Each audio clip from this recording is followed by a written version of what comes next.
وعلى آل سيدنا محمد كما صليت على إبراهيم وعلى آل إبراهيم في العالمين إنك حميد مجيد.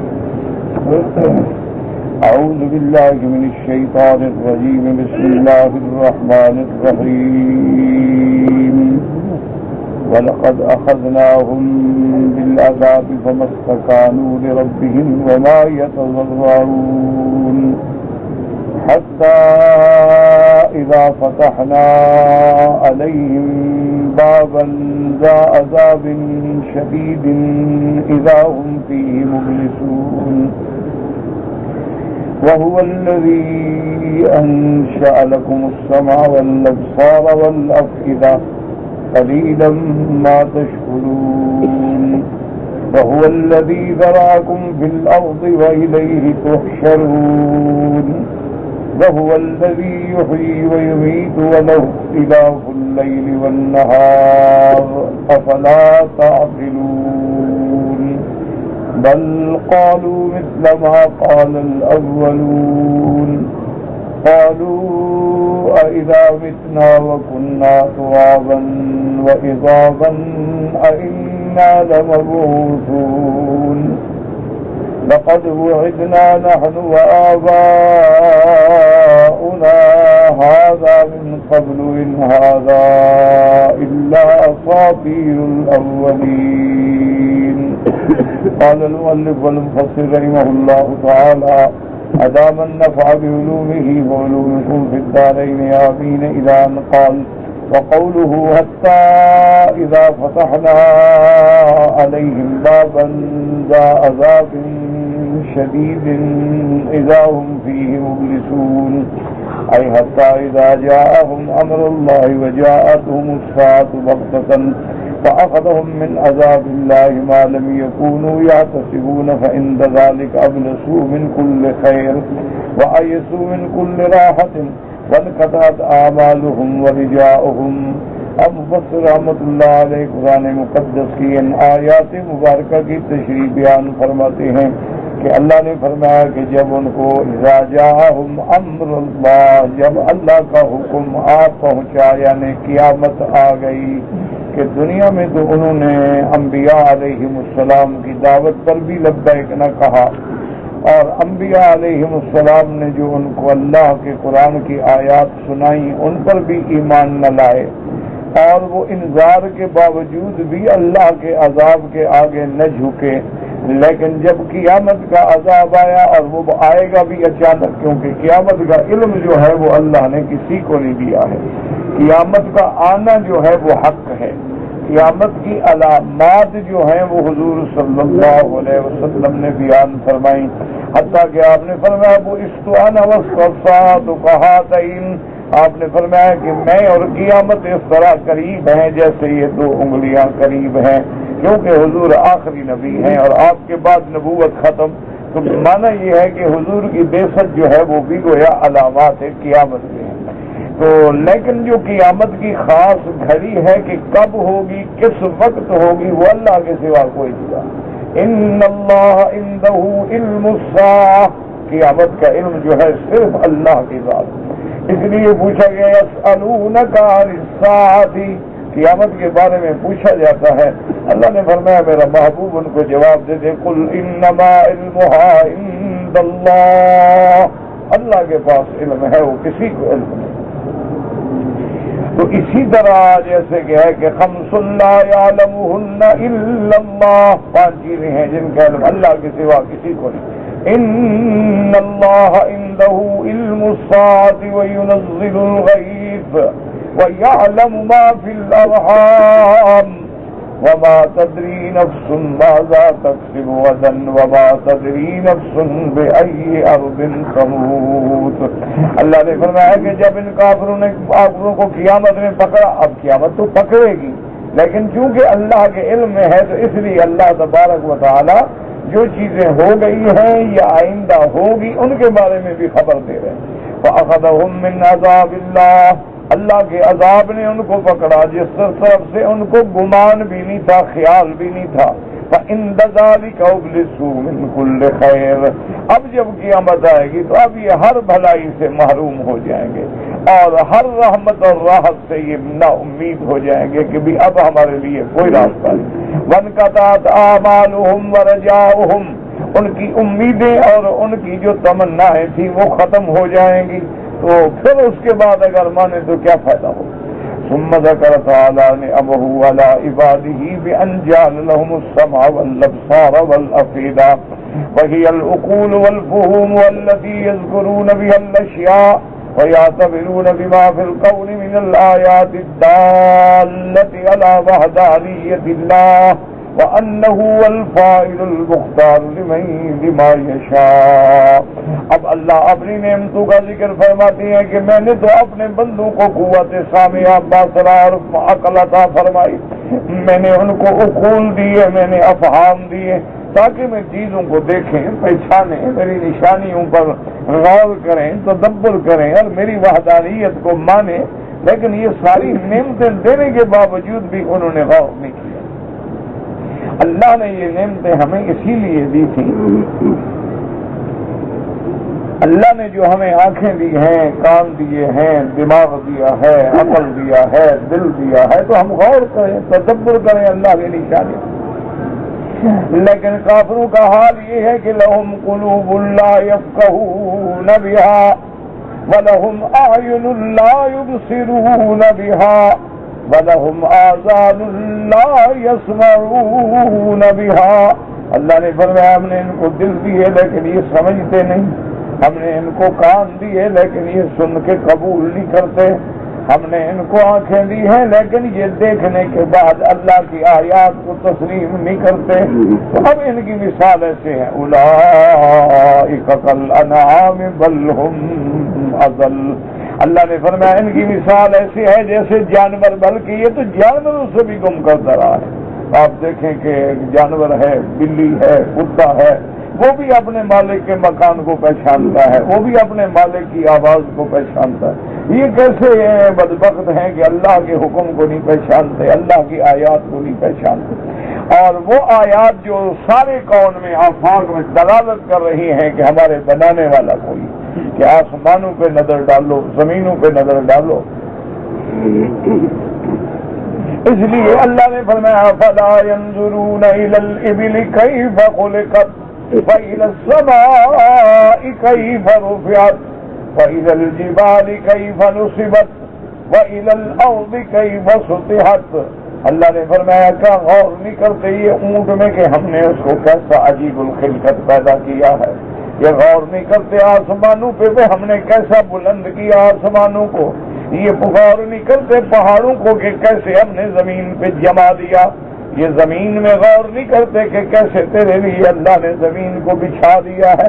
کیوں؟ اس کی وجہ یہ تھی نا کہ عرب لوگ جو ہیں اونٹوں پہ سفر کرتے تھے، صحراؤں کے سفر ہوتے تھے، تو جب اونٹوں کے قافلے چلتے ہیں تو لازمی بات ہے یا تو اونٹ پہ نظر پڑے گی، اگر اوپر دیکھیں گے تو آسمانوں پہ نظر پڑے گی، سامنے دیکھیں گے تو پہاڑوں پہ نظر پڑے گی، نیچے دیکھیں گے تو زمین پہ نظر پڑے گی۔ اللہ نے ہمیں ان چیزوں پہ غور کرو، یہ ساری چیزیں نہیں دلالت کر رہی کہ ہمارے کوئی بنانے والا ہے۔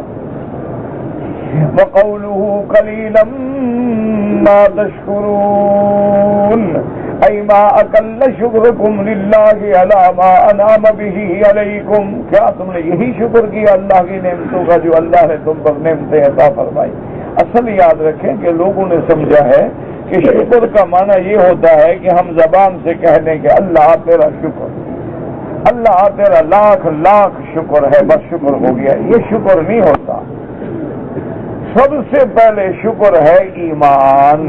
اگر بندہ اللہ پر ایمان نہیں لایا تو وہ شاکر نہیں، وہ کافر ہے۔ کہ اللہ نے اس کو پیدا کیا، اللہ نے انسان بنایا، اللہ نے اس کو قوت علمیہ عطا فرمائی، عقلیہ عطا فرمائی، لیکن وہ اللہ کو بھی نہیں مانتا تو کیا شکر ہے؟ تو پہلا شکر ہے ایمان لانا۔ جو ایمان لایا اس نے گویا اللہ کی نعمتوں کا شکر کیا۔ اب دوسرا شکر کیا ہے اس کے بعد کہ ایمان لانے کے بعد اللہ کی نعمتوں کو اللہ کے حکم کے مطابق استعمال کرنا، کہ اللہ نے جو ہمیں نعمتیں دی ہیں اس کی فرما برداری میں استعمال، اس کی نافرمانی سے بچے، یہ ہے شکر۔ اس کے بعد جو آخری درجہ ہے وہ یہ ہے کہ ہم زبان سے بھی شکر کریں، کہ پانی پئیں تو کہیں الحمدللہ، کھانا کھائیں تو کہیں الحمدللہ الذی اطعمنا وسقانا، اگر کپڑا پہنے تو کہیں الحمدللہ الذی کسانا من العرا، اللہ اگر ٹھکانہ دے تو کہیں آوانا وجعلنا من المسلمین۔ تو یہ تو آخری درجہ ہے شکر، سب سے پہلا درجہ ہے ایمان، اور اس کے بعد درجہ یہ ہے کہ اللہ نے آنکھیں دی ہیں تو آنکھیں گناہ نہ کریں، اللہ نے کان دیے ہیں تو کان حرام نہ سنیں، اللہ نے زبان دی ہے تو زبان جھوٹ نہ بولے، اللہ نے ہاتھ دیے ہیں تو ہاتھ حرام کے پکڑنے کے کام نہ آئے، اللہ نے پاؤں دیے ہیں تو وہ گناہ میں چلنے کے کام نہ آئے، اللہ نے دولت دی ہے تو وہ زنا میں اور جوئے میں اور شراب میں نہ خرچ کی جائے، اللہ کی نعمتوں کو اللہ کے حکم کے مطابق خرچ کرنا، یہ ہے شکر۔ اگر وہ ایسا نہیں کرتا تو اللہ کہتا ہے شکر ہے شکر ہے، کس بات کا شکر ہے؟ اس لیے فرمایا قلیلا ما تشکرون وما اکثر الناس ولو حرصت بمؤمنین۔ اللہ نے فرمایا میرا بندی آپ جتنی کوشش فرمائیں لیکن اکثریت جو ہے وہ ایمان نہیں لائے گی۔ ثم اخبر تعالی عن قدرته العظیمة وسلطانه القاهر في برئه الخلیقہ وزرعه لهم في سائر اقطار الارض على اختلاف اجناسهم ولغاتهم وصفاتهم۔ اس کے بعد اللہ اپنی قدرت عظیمہ کا اظہار فرماتے ہیں، اپنی بادشاہی اور غلبے کا اظہار فرماتے ہیں کہ دیکھو میں نے کیسے مخلوق پیدا کی، اور پھر میں نے کیسے سب کو مختلف زمین میں عالم میں بچھا دیا، کوئی کہیں ہے، کوئی مشرق میں ہے، مغرب میں ہے، شمال میں ہے، جنوب میں ہے، گورے ہیں، کالے ہیں، ہر قسم کی مخلوق ہے، ہر جنس ہے اور ہر قسم کی زبانیں ہیں۔ ثم يوم القيامة يجمع الأولين منهم والآخرين لميقات يوم معلوم۔ اللہ نے فرمایا جیسے میں نے اس مخلوق کو بکھارا ہے اسی طرح قیامت والے دن اولین و آخرین کو ہم جمع کر کے میدان حشر میں لائیں گے۔ تو اللہ کا پیدا کرنا بھی مشکل نہیں، اللہ کا اس پورے عالم میں ان کو پھیلانا بھی مشکل نہیں، پھر جمع کرنا بھی مشکل نہیں۔ ولا يترك منهم صغيرا ولا كبيرا ولا ذكرا ولا انثى ولا جلیلا ولا حقیرا الا اعاده كما بداه۔ اللہ نے فرمایا قیامت والے دن ہم نہ کسی چھوٹے کو نہ بڑے کو، نہ کسی مرد کو نہ عورت کو، نہ کسی بڑی شخصیت کو نہ کسی غریب حقیر کو، سب کو اسی طرح اٹھائیں گے جیسے ہم نے پہلے پیدا کیا تھا، جیسے ہم نے پہلے تمہیں پیدا کیا اسی طرح دوبارہ قبروں سے اٹھائیں گے۔ پہلے پیدا کرنے پہ بھی اللہ قادر ہیں اور دوبارہ پیدا کر کے اٹھانے پہ بھی قادر ہیں۔ وَلِهَذَا قَالَ وَهُوَ الَّذِي يُحْيِي وَيُمِيتُ أَيْ يُحْيِي الظَّمَّ وَيُمِيتُ الْأُمَمَ، اسی کی ذات ہے جو بوسیدہ ہڈیوں کو زندہ کرے گی، اور اسی کی ذات ہے جو زندہ انسانوں کو موت دیتی ہے۔ وَلَهُ اخْتِلَافُ اللَّيْلِ وَالنَّهَارِ أَيْ وَعَنْ أَمْرِهِ تَسْخِيرُ اللَّيْلِ وَالنَّهَارِ كُلٌّ مِّنْهَا يَطْلُبُ الْآخَرَ طَلَبًا حَثِيثًا يَتَعَاقَبَانِ لَا يَفْتَرَانِ وَلَا يَفْتَرِقَانِ بِزَمَانِ غَيْرِهِمَا۔ اب یہ نظام عالم دیکھو، اللہ نے فرمایا میں نے رات اور دن بنایا، رات دن کے پیچھے دن رات کے پیچھے ایک دوسرے کو طلب کر رہے ہیں، اور نہ تو تھکتے ہیں، اور نہ یہ ہے کہ رات ہو لیکن دن نہ ہو، نہ یہ ہے کہ دن ہو اور رات نہ ہو، بلکہ ایک نظام ہے اس پر میرے حکم پہ چل رہے ہیں۔ لَلشَّمْسُ يَنبَغِي لَهَا أَن تُدْرِكَ الْقَمَرَ وَلَا اللَّيْلُ سَابِقُ النَّهَارِ كُلٌّ فِي فَلَكٍ يَسْبَحُونَ۔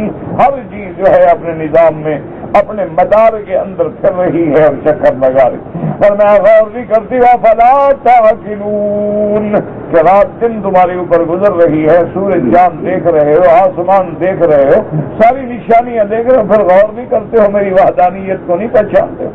أَفَلَيْسَ لَكُمْ عُقُولٌ تَدُلُّكُمْ عَلَى الْعَزِيزِ الْعَلِيمِ الذي قدر كل شيء وعز كل شيء وخضع له كل شيء. اللہ نے فرمایا کیا تمہارے پاس عقل نہیں ہے جو اس بات پہ دلالت کرے کہ وہ غالب ہے، وہ علم والا ہے، ہر چیز اس کے تابع، اور ہر چیز وعز كل شيء سب سے بلند، وخضع له كل شيء اور ہر چیز اس کے آگے جھکنے والی ہے. ثم قال تعالى مخبرا عن منكري الباس الذين اشبهوا من قبلهم من المكذبين. اس کے بعد اللہ خبر دیتے ہیں کافروں کے بارے میں جو قیامت کا انکار کرتے ہیں، جو بعد الموت کا انکار کرتے ہیں. اللہ نے فرمایا یہ بھی اسی طرح کہتے ہیں جیسے ان کے باپ دادا کہتے تھے. بل قالوا مثل ما قال الاولون، ان سے پہلے جو تھے وہ بھی یہی کہتے تھے. قالوا اذا متنا وكنا ترابا واذا، کہ جب ہم مر جائیں گے، مٹی ہو جائیں گے، ہڈیاں ہو جائیں. کیوں جب بندہ مرتا ہے نا تو پہلے گوشت گل جاتا ہے، پھر ہڈیاں رہ جاتی ہیں، پھر ہڈیاں بھی گل جاتی ہیں. تو یہ کہتے ہیں کہ جب ہم گل جائیں گے، مٹی ہو جائیں گے، دوبارہ اٹھیں گے. یہ عجیب باتیں سمجھ ہی نہیں آتی. اِنَّا لَمَبْعُوثُونَ یعنی يَسْتَبْعَدُونَ وُقُوعَ ذَلِكَ بَعْدَ صَيْرُورَتِهِمْ إِلَى الْبَلِّ. یہ اپنے آپ کو گلنے کے بعد، مٹی ہو جانے کے بعد دوبارہ زندہ ہونے کو مشکل سمجھتے ہیں اور کہتے ہیں لَقَدْ وُعِدْنَا نَحْنُ وَآبَاؤُنَا هَذَا مِنْ قَبْلُ إِنَّ هَذَا إِلَّا أَسَاطِيرُ الْأَوَّلِينَ. یہ کہتے ہیں کہ یہ دوبارہ اٹھنا جو ہے نا، یہ ہمارے باپ دادا بھی سنتے آئے ہیں، آج تک وہ اٹھا ہے. آج تک جو مر گیا واپس آیا ہے کہ ہم واپس آئیں گے؟ نہ وہ واپس آئے نہ ہم واپس آئیں گے. بس دنیا ہے، کھاؤ پیو مر جاؤ. جیسے جانور دنیا میں آتا ہے کھاتا پیتا مر جاتا ہے، تو اسی طرح ہم بھی کھاتے ہیں پیتے ہیں مر جائیں گے، دوبارہ کوئی نہیں اٹھیں گے. یعنون الاعادۃ محال، یعنی وہ سمجھتے ہیں کہ دوبارہ اٹھنا ہمارا بڑا مشکل ہے. انما يخبر بها من تلقاها عن كتب الاولین واختلافهم وهذا الانکار والتکذیب منهم كقوله اخبارا عنهم.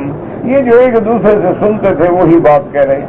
جیسے آیا اذا كنا عظاما نخرة قالوا تلك اذا كرة خاسرة، کہ جب ہماری ہڈیاں کو سیدھا ہو جائیں گی کیا ہم دوبارہ اٹھیں گے؟ پھر تو بڑا گھاٹے کا سودا ہے.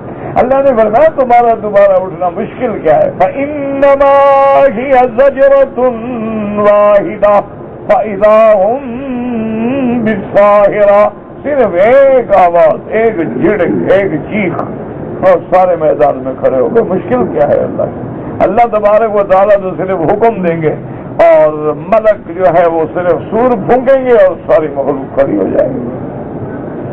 جیسے فرمایا اولم یر الانسان انا خلقناه من نطفة فإذا هو خصيم مبين وضرب لنا مثلا ونسي خلقه قال من يحيي العظام وهي رميم قل يحييها الذي أنشأها أول مرة وهو بكل خلق عليم. اب اللہ اپنی توحید وحدانیت اپنی قدرت پہ دلائل دیتے. قل لمن الأرض ومن فيها إن كنتم تعلمون سيقولون لله قل افلا تذكرون. قل من رب السماوات السبع ورب العرش العظيم سيقولون لله قل افلا تتقون. قل من بيده ملكوت كل شيء وهو يجير ولا يجار عليه إن كنتم تعلمون سيقولون لله قل فأنا تسحرون بل أتيناهم بالحق وإنهم لكاذبون. يقرر تعالى وحدانيته واستقلاله بالخلق والتصرف والملك ليرشد إلى أنه الله الذي لا إله إلا هو ولا تنبغي العبادة إلا له وحده لا شريك له ولهذا قال لرسوله محمد صلى الله عليه وسلم أن يقول للمشركين العابدين معه غيره المعترفين له بالربوبية وأنه لا شريك له فيها وما هذا فقد أشركوا معه في الإلهية فعبدوا غيره معه مع اعترافهم أن الذين عبدوهم لا يخلقون شيئا ولا يملكون شيئا ولا يستبدون بشيء بل اعتقدوا أنهم يقربونهم إليه زلفى. اب اللہ ان آیات میں اپنی وحدانیت، اپنی ذات کی قدرت کاملہ اور اپنا استقلال، اپنی قدرت کا اپنی مخلوق میں اپنا تصرف اپنے ملک کے بارے میں بتلاتے ہیں کہ انہ هو اللہ الذی لا الہ الا ہو، کوئی معبود برحق نہیں مگر اللہ، ولا تنبغی العبادت الا لہ، اسی کے سوا کسی کی عبادت لائق نہیں، وحدہ لا شریک لہ، وہ اکیلا ہے جس کا کوئی شریک نہیں. اس لیے اللہ نے اپنے رسول سیدنا محمد مصطفیٰ صلی اللہ علیہ وسلم کو حکم دیا کہ میرے محبوب آپ ان مشرکین سے پوچھیں جنہوں نے میرے ساتھ شریک بنا رکھے ہیں، جنہوں نے میرے ساتھ معبود بنا رکھے ہیں، کبھی بتوں کے آگے سجدہ کرتے ہیں، کبھی درختوں کے آگے سجدہ کرتے ہیں اور بعض قبروں پہ جا کے سجدے کرتے ہیں، ان کو حاجت روا مشکل کشا بناتے ہیں، حالانکہ میری ربوبیت کے قائل ہیں لیکن میری الوہیت کے قائل نہیں. رب تو مانتے ہیں لیکن الہ نہیں مانتے. الہ کا معنی ہوتا ہے کہ معبود برحق جس کے سوا کسی غیر کی عبادت نہ ہو. تو جب بندہ کسی غیر سے مدد مانگتا ہے، نظر چڑھاتا ہے، نیاز دیتا ہے، غیر کے نام پہ دمبے ہٹے گھٹے ذبح کرتا ہے، صاف بات ہے کہ اللہ کے ساتھ شرک کر رہا ہے. اس لیے فرمایا کہ ان کو بتائیں ما ھذا فقد اشرکوا معہ، اللہ کے ساتھ انہوں نے شریک بنا رکھے ہیں الہیت میں، اللہ کی الوہیت میں.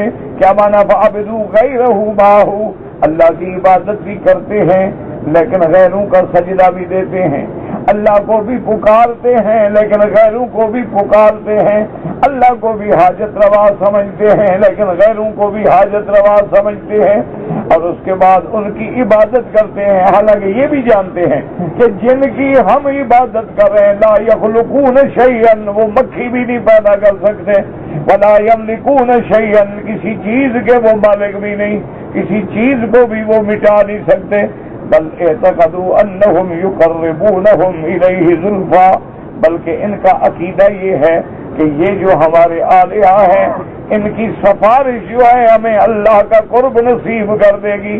وہ کہتے ہیں اصل تو خدا ہے نا، یہ تو ہمارا واسطہ ہے، وسیلہ ہے، ذریعہ ہے، اللہ کے ساتھ ہمیں ملانے والے ہیں. جب یہ راضی ہو جائیں گے تو اللہ راضی ہو جائے گا، اگر یہ ناراض ہو گئے تو اللہ ناراض ہو جائے گا. اور یہ بھی عقیدہ رکھتے ہیں کہ یہ تو خود مر گئے، ختم ہو گئے، تو کسی دوسرے کو کیسے بچائیں گے. یہ کسی چیز کے مالک بھی نہیں ہے، خالق بھی نہیں ہے، بس کہتے ہیں سفارشی ہیں ہمارے.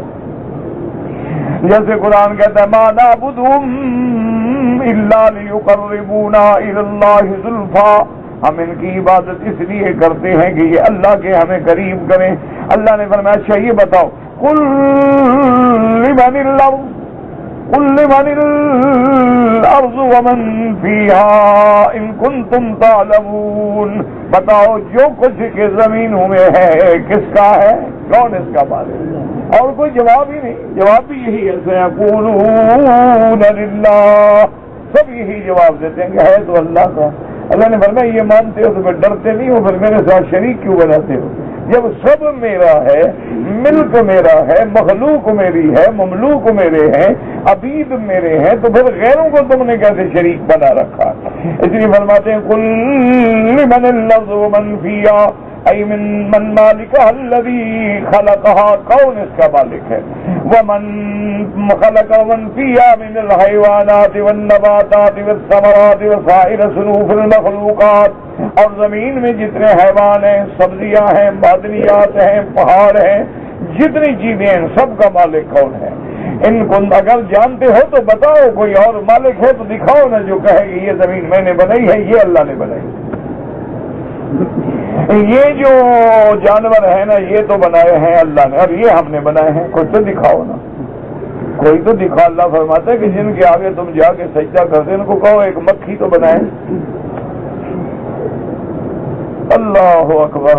اللہ نے فرمایا کہ یہ سارے بھی اکٹھے ہو جائیں، لن یخلقوا ذبابا لن یخلقوا ذبابا ولو اجتمعوا له، اگر یہ سارے کے سارے اکٹھے ہو جائیں ایک مکھی بھی پیدا نہیں کر سکتے۔ اللہ نے بولا مکھی بنانا تو بڑی بات ہے، اگر مکھی ان کے آگے مٹھائی رکھو نا تو کھا جائے تو یہ وہ چھڑا نہیں سکتے۔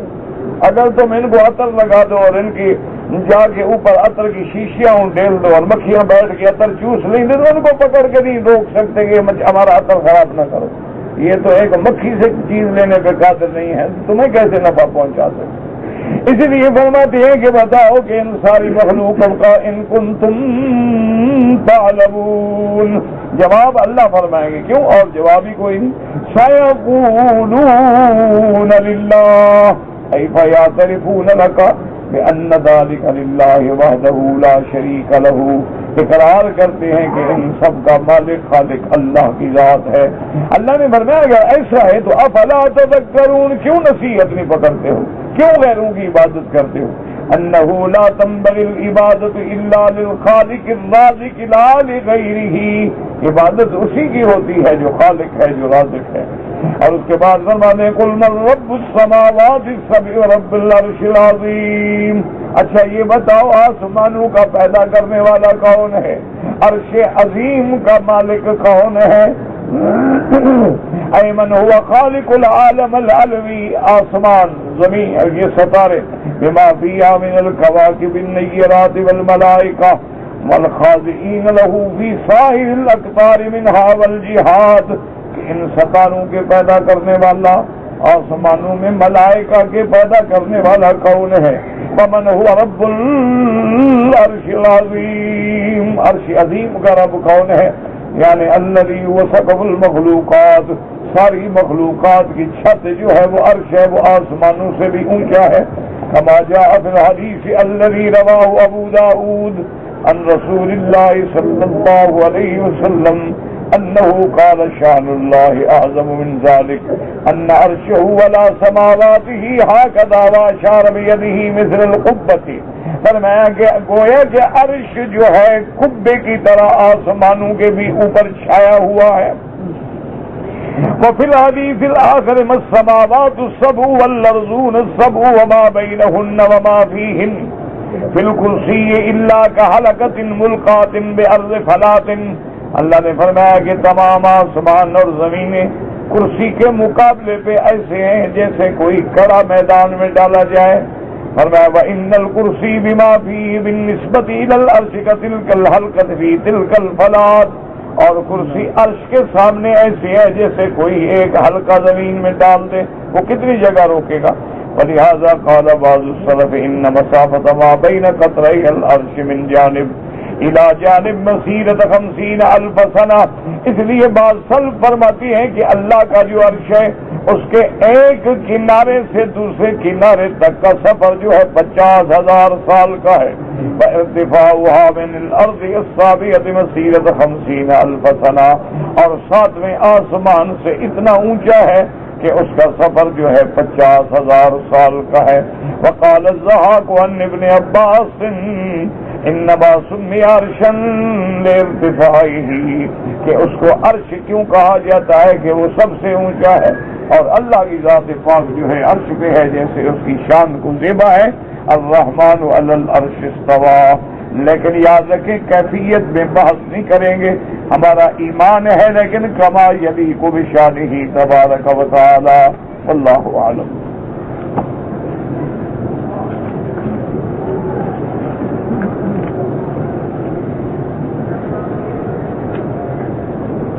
کہتے جی کہ ہوائی جہاز میں جب کھڑے ہو کر وضو کرنے کی سہولت نہیں ہے تو نماز ہم کیسے پڑھیں گے؟ میرا بھائی گزارش یہ ہے کہ بہرحال آپ کو اگر طریقہ نہ آتا ہو تو الگ بات ہے، ورنہ ہم تو ہمیشہ ہوائی جہاز میں وضو بھی کرتے ہیں، نمازیں بھی پڑھتے ہیں، پتہ نہیں آپ کیسے نہیں کھڑے ہو سکتے، مجھے سمجھ نہیں آیا۔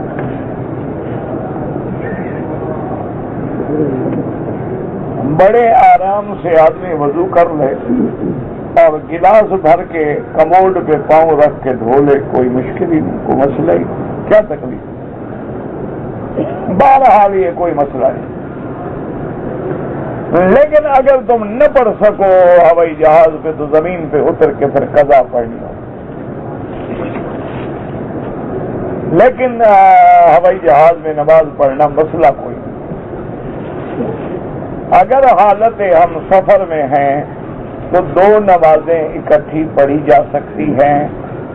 امام احمد بن حنبل رحمۃ اللہ علیہ اور امام شافعی رحمۃ اللہ علیہ کے نزدیک سفر کے اندر دو نمازیں یعنی ظہر اور عصر، مغرب اور عشاء اکٹھی پڑھ سکتے ہیں، لیکن شرط ہوتی ہے کہ جب ظہر پڑھیں تو اس نیت سے پڑھیں کہ بعد میں جمع کروں گا عصر کو۔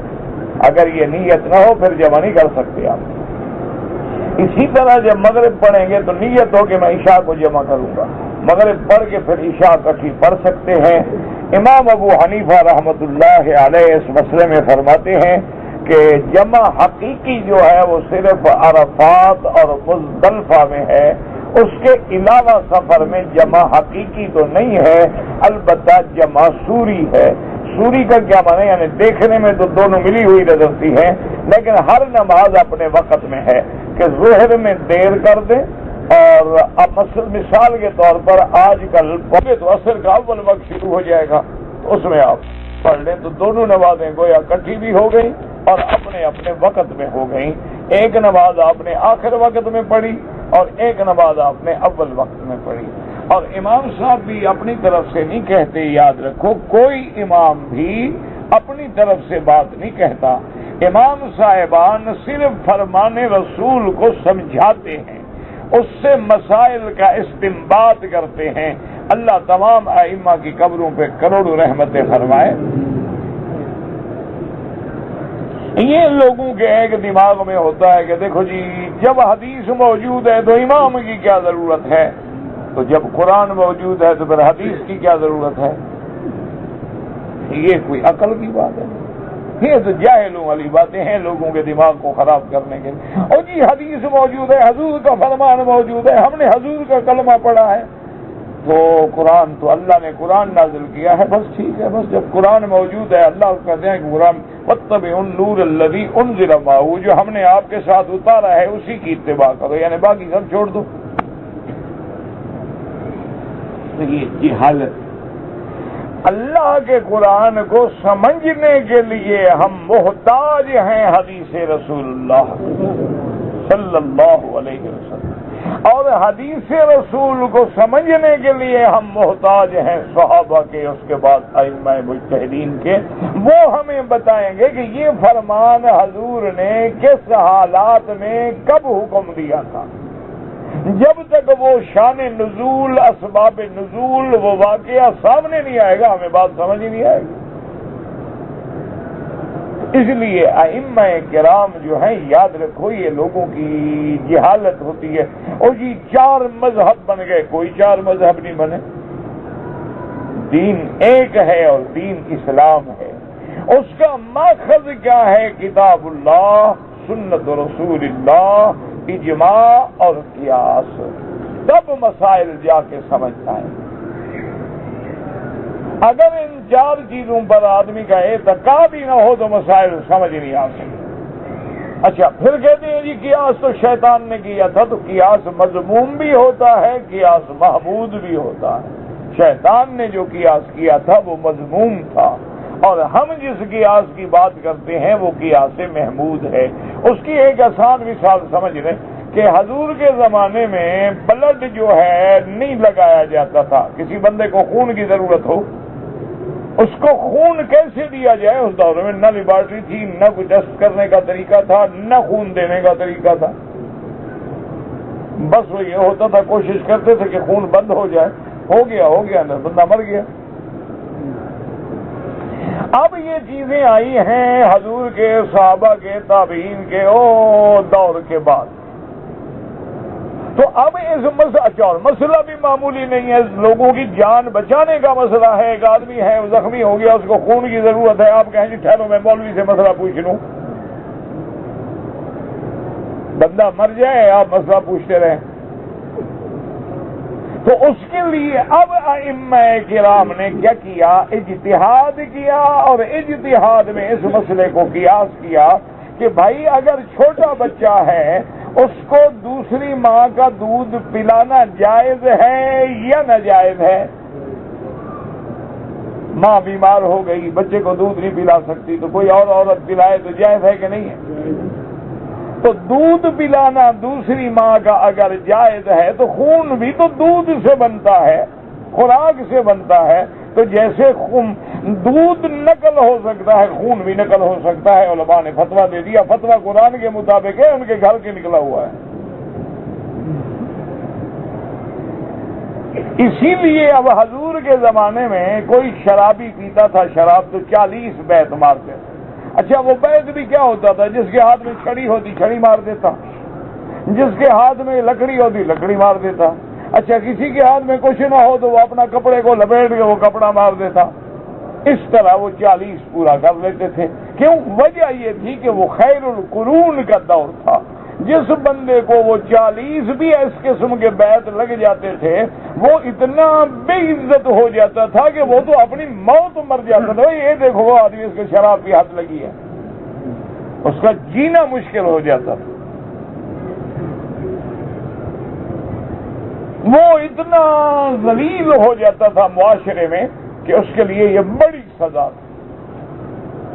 اس کے دور میں حضور پاک کا دور گزر گیا، پھر صحابہ کا دور آیا، سیدنا ابو بکر کا دور آیا، پھر سیدنا عمر کا دور آیا، لوگ بھی بڑھتے گئے اور شرابی بھی بڑھتے گئے۔ اچھا ان کو جب اس قسم کے 40 بیت مارے وہ ڈھیٹ ہو گئے، ہنستے ہوئے چلے جاتے، کیا ہو گیا؟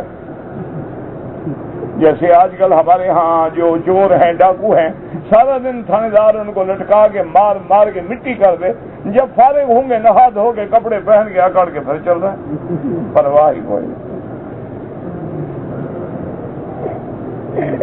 اچھا پوچھو بھی صحیح یار، سنا ہے تمہیں تھانے والوں نے کہا جی یہ تو ہوتا رہتا ہے، کبھی وہ مارتے ہیں کبھی ہم مارتے ہیں، کیا ہو گیا؟ ڈھیٹ ہو گئے۔ تو اب حضرت عمر مجبور ہوئے، انہوں نے کہا بھی حدود تو ہوتی ہے انزجار کے لیے کہ لوگ ڈر جائیں، لوگ تو ڈر نہیں رہے، تو اب کیا کریں؟ تمام العزم صحابہ کو، ارباب حل و عقد کو جمع کیا کہ بابا لوگوں میں شراب کو بڑھ رہی ہے اور ان 40 بیتوں سے تو وہ انزجار ہو نہیں رہا، اب فیصلہ کرو کہ کیا کریں۔ مختلف آدمیوں نے رائے دی، کسی نے کہا 50 مارے، کسی نے کہا جی اچھی طرح بیت مارے جائیں، اب یہ نہ ہو کہ کوئی عام لکڑی ہے کوئی عام کپڑا ہے، نہیں بلکہ بیت ہوں تاکہ پتہ لگے اس کو کہ بیت لگے ہیں۔ کسی نے کہا 60 مارے جائیں۔ حضرت علی رضی اللہ تعالی عنہ سے جب پوچھا گیا انہوں نے فرمایا 80 بیت مارے۔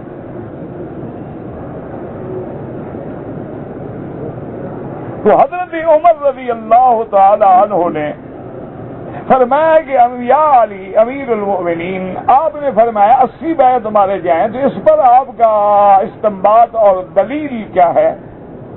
تو حضرت علی نے فرمایا دیکھو بات سنو، جو بندہ کسی کو ناجائز تہمت لگائے، قذف کرے، زنا کی تہمت لگائے مرد کو یا عورت کو، اس کی سزا قرآن میں کتنی ہے؟ انہوں نے کہا 80 کوڑا۔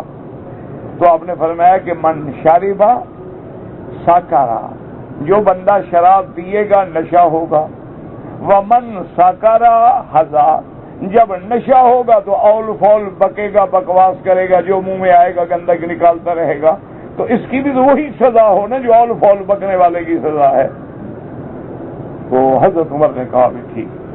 تو حضرت علی نے قیاس کیا اس مسئلے پر کہ قذف میں چونکہ 80 بیت مارا جاتا ہے اور ہر شرابی شراب کے بعد نشے میں جب آتا ہے تو وہ بھی تو جو مرضی آئے منہ سے بکواس کرتا رہتا ہے، کبھی بیوی کو ماں کہہ رہا ہوتا ہے، کبھی ماں کو بیوی کہہ رہا ہوتا ہے، کبھی لوگوں کو گالیاں دیتا ہے، کبھی لوگوں سے لڑتا ہے، کبھی کسی کو برا کہتا ہے، تو اس کا معنی یہ ہے کہ یہ بھی وہ قذف والی سزا کا حقدار ہے۔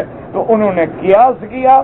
اب چونکہ فیصلہ کرنے والے خلفاء راشدین میں 2 خلیفے ہیں، حضرت عمر بھی خلیفہ راشد ہے، حضرت علی بھی خلیفہ راشد ہے، اور سارے صحابہ نے اس کو قبول کر لیا، دین ہو گیا۔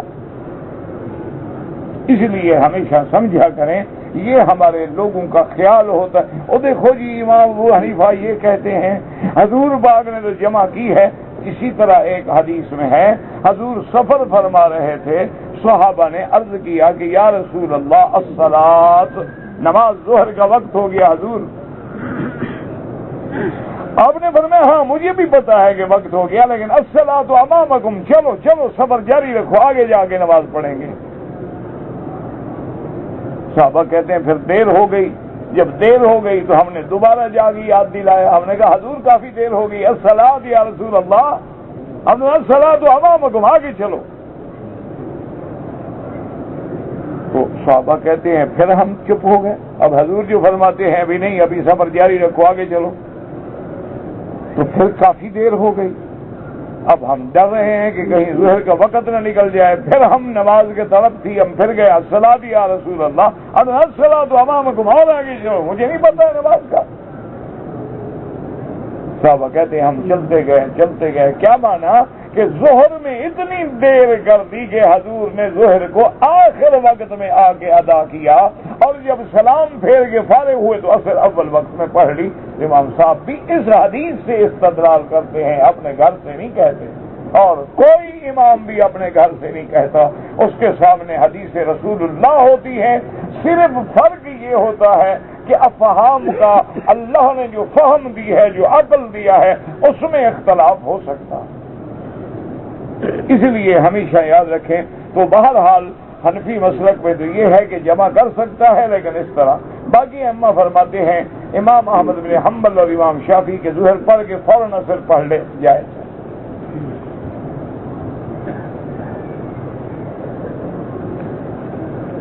اگر ایک آدمی نے نماز میں ایک آیت چھوڑ دی اور دہرایا بھی نہیں تو نماز نہیں ہوگی۔ اچھا یہ ہوتا ہے ایک رکعت میں ہم نے ایک آیت چھوڑ دی، دوسری رکعت میں جب امام اٹھا تو اس سے پیچھے سے شروع کر کے پھر اس نے آیت کو پورا کر دیا، ٹھیک ہو گیا، کیونکہ نماز میں جو آیت چھوڑی تھی دوبارہ پڑھ لی گئی۔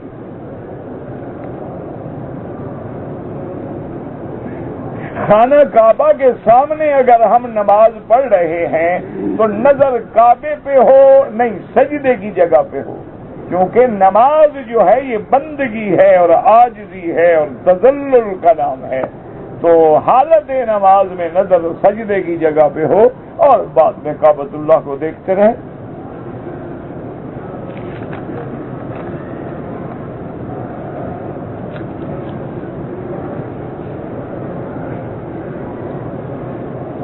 اگر یہاں جو ہے پتہ نہیں کس کو کہا جائے کہ تکبیر اولیٰ کو تھوڑا لمبا پڑھیں، کیسے لمبا پڑھیں مجھے سمجھاؤ نا۔ تکبیر اولیٰ کو لمبا پڑھیں کیا مطلب؟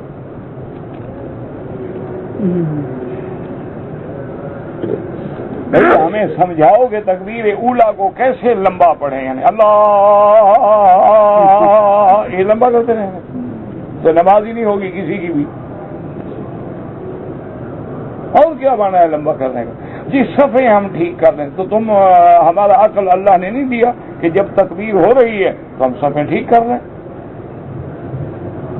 ہمیں پتا ہے کہ تکبیر ہو رہی ہے، قد قامت الصلاۃ قد قامت الصلاۃ، اللہ اکبر اللہ اکبر، اس کے بعد بھی امام کہتے ہیں سووا استووا سد الخلل حاذ المنائک والاعقاب، سارا کچھ کہنے کے بعد بھی تم صفیں نہ کرو تو کیا کرے آدمی؟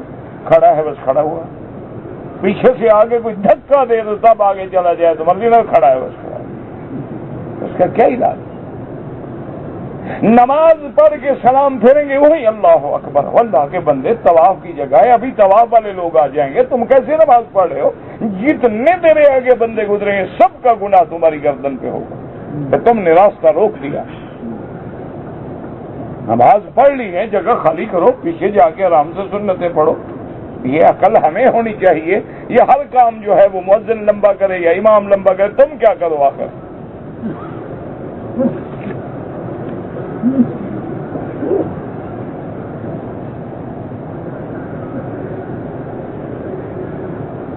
میں نے کتاب خریدی ہے، حافظ صلاح الدین نے لکھا ہے غسل واجب کے وقت وضو کر کے جسم پہ پانی ڈالیں، بعد میں پاؤں دھوئیں. ٹھیک ہے، تو اس میں کیا ہے؟ یعنی کیا نئی چیز لکھی ہے جو تمہیں سمجھ نہیں آئی؟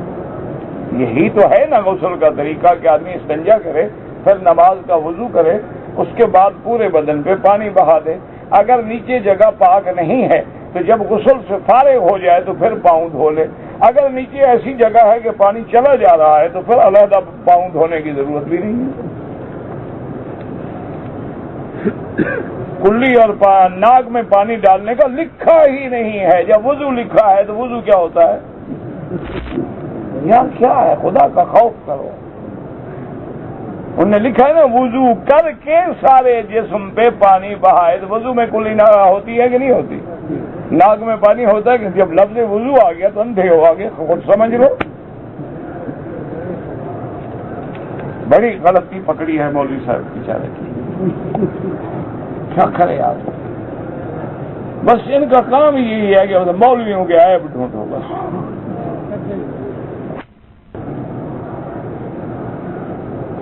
میں نے مدینے سے عمرہ کیا، بال چھوٹے تھے، میں نے خود سیفٹی پھیری ہے، ٹھیک ہے کوئی مسئلہ نہیں. کچھ بال رہ گئے، آخر تم کوئی حجام تو نہیں تھے نا کہ پوری طرح پھیر سکتے. تم نے اپنی طرف سے کوشش کی ہے، بس اللہ قبول کرے.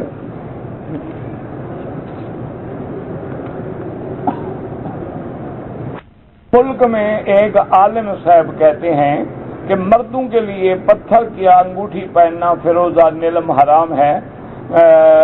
کہ وہ کہتے ہیں کہ حضور نے جو انگوٹھی پہنی تھی وہ مہر مبارک تھی. بالکل ٹھیک کہتے ہیں، بالکل صحیح فرماتے ہیں. حضور کی انگوٹھی جو ہے وہ مہر تھی، محمد رسول اللہ اس پہ لکھا ہوا تھا، اور وہی بطور مہر بھی لگائی جاتی تھی.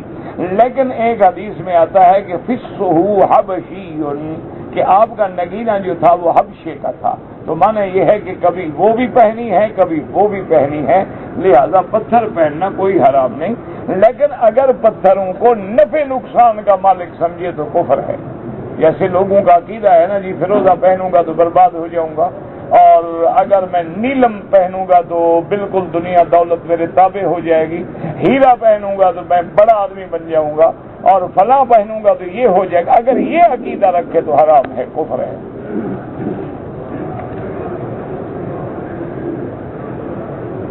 مجھے ایک آدمی نے وصیت کی تھی کہ میرا عمرہ کریں.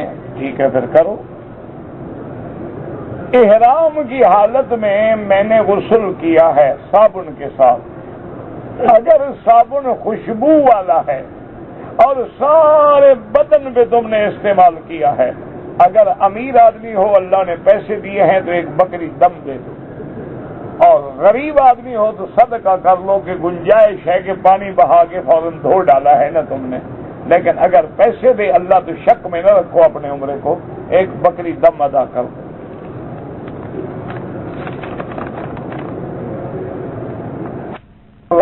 آپ کا شاگرد ہے، اس نے سندھ کے علاقے میں زمین خریدا، مسجد بنایا، ہم کو امامت نہیں کرنے دیتا، تو میں کیا کروں بھائی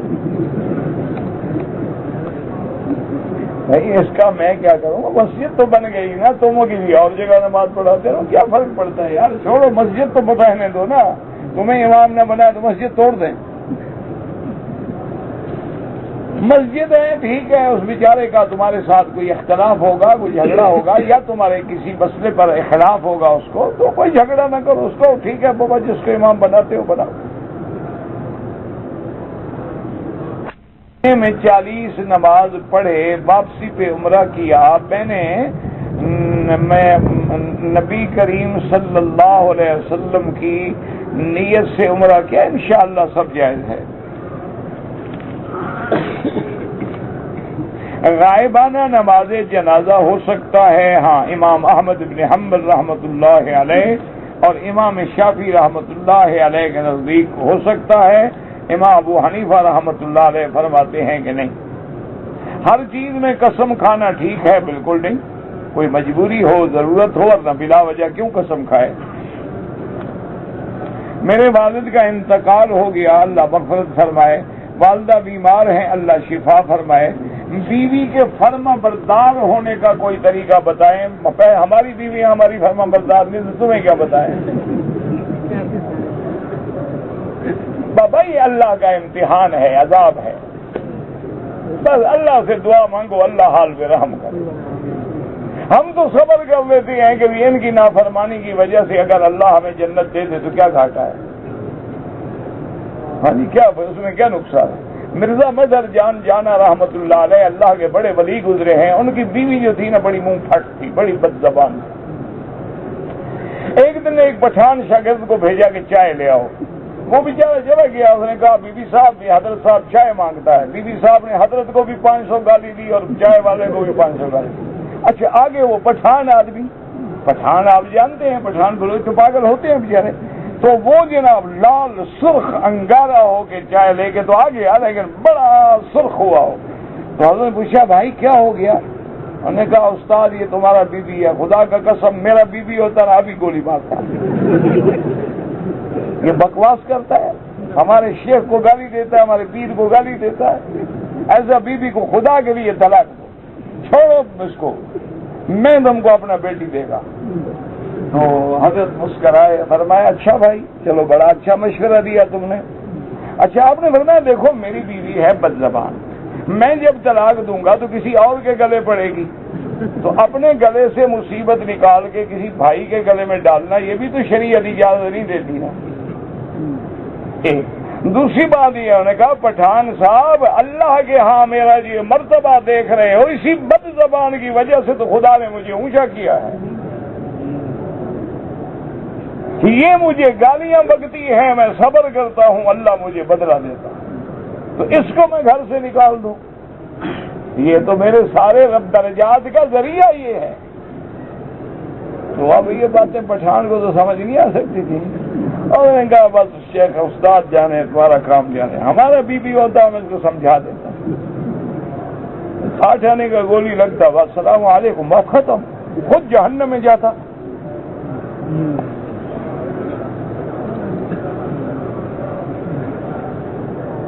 ایک آدمی اپنی پہلی بیوی کو طلاق دے کر دوسری شادی کرتا ہے، کچھ عرصے کے بعد عدت گزرنے کے بعد پہلی بیوی کو دوبارہ گھر لے آتا ہے، اس کے ساتھ رہتا ہے. اس سے میں دوسری بیوی کو کیا کرنا چاہیے؟ دونوں اتفاق کر کے اس کو چھوڑ دیں. دونوں بیویاں متفق ہو جائیں، اس کو گھر سے نکال دیں. کبھی اس کو طلاق دیتا ہے، کبھی اس کو لیتا ہے، کبھی اس کو منڈاتا ہے. تماشا بنایا ہوا ہے اس نے. اگر وہ طلاق کے بعد جب عدت گزر گئی دوبارہ نکاح کے بغیر اس کی وہ پہلی بیوی اس کے گھر میں آ ہی نہیں سکتی.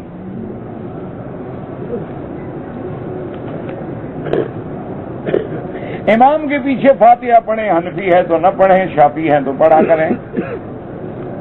حتیم میں کتنی نفل پڑھیں؟ ساری رات پڑھو، جتنا مرضی ہے پڑھو. اگر ہم نے مدینے سے بھی عمرہ کیا، پاکستان سے بھی کیا، 8 دن باقی ہیں، ہم دوبارہ مدینے جا کے عمرہ کریں، 1,00,000 دفعہ جاؤ، 1000 کرو. بیت اللہ میں فرض نماز کی نیت کیسے ہوگی؟ جیسے تمہارے ملک میں ہوتی ہے، یہاں کوئی نماز بدل تھوڑی گئی ہے.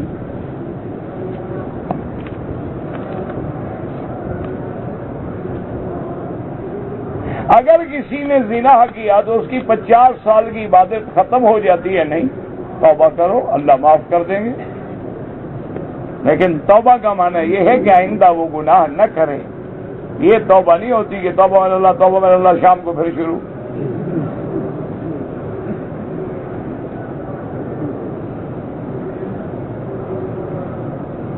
ایک عالم نے بتلایا تھا کہ عمرہ جو ہے وہ طواف سے افضل. بابا عمرہ طواف سے افضل ہے، لیکن علماء فرماتے ہیں مکے میں رہتے ہوئے مسجد عائشہ یا جعرانہ کے عمرے سے طواف افضل ہے. کیا مطلب؟ جتنی دیر عمرے میں لگے اتنی دیر طواف کرتے رہو تو یہ افضل ہے.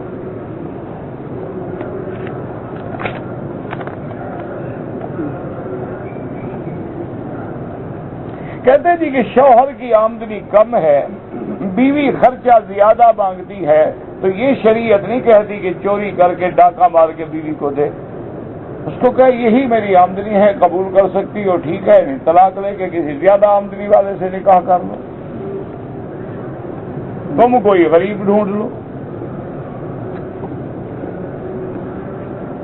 کہتے جی کہ عورتیں رسم و رواج میں فضول خرچی کے لیے مجبور کرتی ہیں، جو چیزیں رسم و رواج ہیں شریعت کے خلاف ہیں ہم دینے کے پابند نہیں ہیں۔ اب یہ مانا تو نہیں ہے نا کہ مثلا ایک مہینے میں 4 شادیاں ہوں اور بیوی 4 دفعہ بیوٹی پارلر پہ جائے اور ہر دفعہ کا بل 10,000 روپے ہو، تو انشاءاللہ شوہر تو پھر یا جیل جائے گا یا ریل کے نیچے آئے گا۔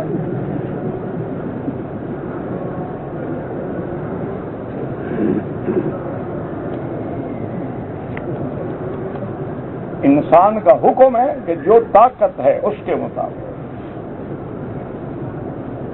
ایمان کی حفاظت، بالکل اللہ حفاظت نصیب فرمائیں، اور استغفار پڑھا کریں اور اللہ تبارک و تعالی کی ذات سے دعا بھی مانگا کریں۔ عمرے سے واپسی پر طواف و صفا دونوں کرنا ہوگا، واپسی سے کیا مراد ہے؟ عمرے سے واپسی پر کیا مطلب؟ عمرے کا طواف کریں تو داہنا بازو کھلا رہے، ہاں پہلے 3 چکروں میں۔ بدعتی امام کے پیچھے نماز پڑھیں، بالکل نہیں۔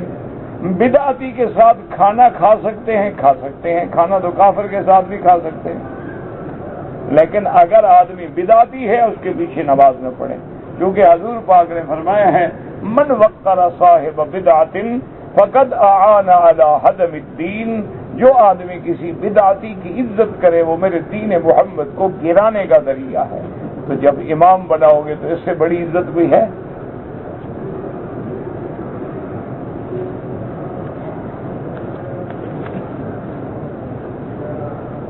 اگر ایک عورت کی عمر 80 سال یا 90 سال ہے، اگر وہ بغیر محرم کے آ جائے عورتوں میں وہ جائز ہے۔ بوڑھی ہے، اب اس کی زندگی میں وہ خواہشات کا دور گزر گیا ہے۔ کہتے ہیں جی کچھ بھائی ایسے ہیں کہ طواف کرتے ہوئے وہ اپنی عورتوں کے گلے میں ہاتھ ڈالے ہوتے ہیں، غلط بات ہے۔ وہ سمجھتے ہیں ہم ان کو لوگوں سے بچا رہے ہیں، زیادہ دھکے لگتے ہیں۔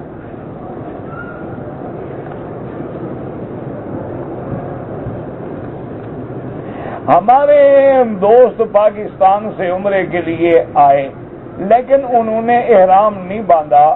جدے سے بھی آگے مکے کے راستے میں ایک مسجد سے احرام باندھا، دم پڑ گئی۔ بالکل آئے عمرے پہ ہیں، احرام نہیں باندھا تو کیا کرنے آ رہے تھے؟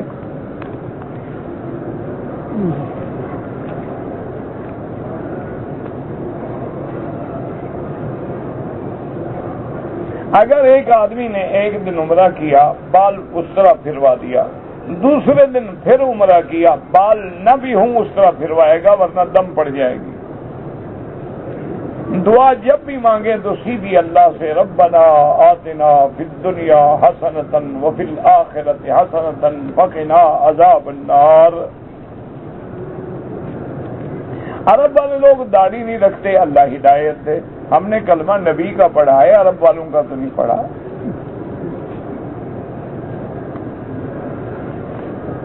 میں 3 سال سے بیمار رہتی ہوں، کوئی دعا بتائیں۔ بہرحال دعا سب سے بڑی یہ ہے کہ فاتحہ زمزم پہ خود 7 دفعہ پڑھ کے دم کر کے پیا کرو۔ جس وقت نماز میں درود پڑھتی ہوں تو مجھے برے خیالات آتے ہیں، کوئی بات نہیں، برے خیال آنا جو ہے یہ دلالت ہے کہ تمہارا ایمان ہے۔ اگر تمہارے اندر ایمان نہ ہو تو شیطان برے خیال ڈالے کیوں؟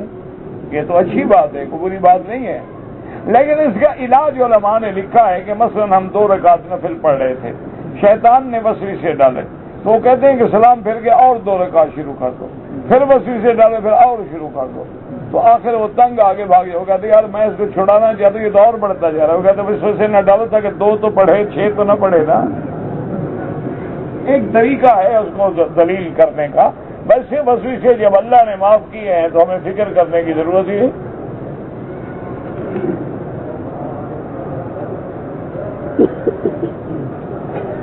عورت اگر اپنے بال جو ہیں بلیڈ سے اتارے، کسی چیز سے اتارے، جائز ہے۔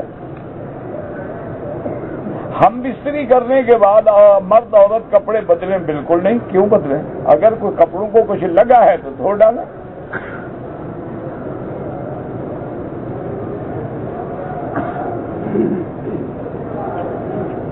اگر کوئی آدمی بچوں کو روکنے کے لیے عزل کرتا ہے، اگر مجبوری ہے تو کچھ مدت کے لیے جائز ہے، ہمیشہ کے لیے جائز نہیں۔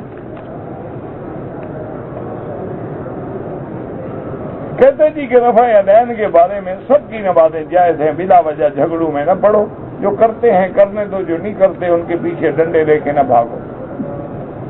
دونوں کے پاس حدیث ہے، اللہ قبول فرمائے۔ اگر روز کوئی عمرہ کرے اس کی مرضی ہے، نفلی عبادت ہے۔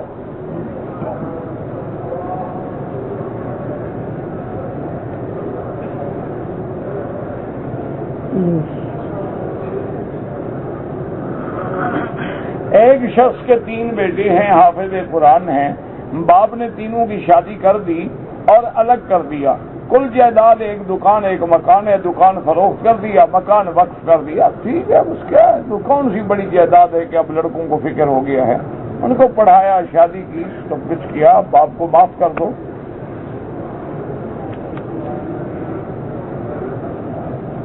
اگر میں نے طواف کیا لیکن 2 رکعت پڑھنا بھول گیا، جب یاد آئے پڑھ لو، کوئی مسئلہ نہیں، چاہے 10 دن کے بعد بھی یاد آئے پڑھ لو۔ حج اکبر جو ہے نا، یاد رکھیں کہ یوم الحج الاکبر یوم النحر، 10 تاریخ کو حج اکبر کہتے ہیں۔ باقی لوگوں کا یہ خیال ہے کہ جمعہ کے دن ہو تو حج اکبر ہے، اور اگر خمیس کے دن ہو تو پھر چھوٹا حج ہے، یہ باتیں ہیں۔ جمعہ کا دن افضل ہے، اگر مل جائے تو الحمدللہ ثواب زیادہ بڑھے گا، لیکن اس کا معنی یہ نہیں کہ جو جمعہ نہ ہو ان کا حج چھوٹا ہو جاتا ہے، تمہارا بڑا ہو جاتا ہے۔ حج نہیں بڑا ہوتا ہے، حج ہے، لیکن جمعہ کا دن مل جائے تو فضیلت بڑھ جائے گی۔ اللہم صلی علی سیدنا محمد وعلی آل سیدنا محمد کما صلیت علی ابراہیم وعلی آل ابراہیم فی العالمین انک حمید مجید۔ یا اللہ یا رحمان یا رحیم یا حی یا قیوم یا ذی الجلال والاکرام، اللہم اجعل لنا وللمسلمین من کل ہم فرجا ومن کل ضیق مخرجا ومن کل بلاء عافیہ۔ دعا فرما لیں۔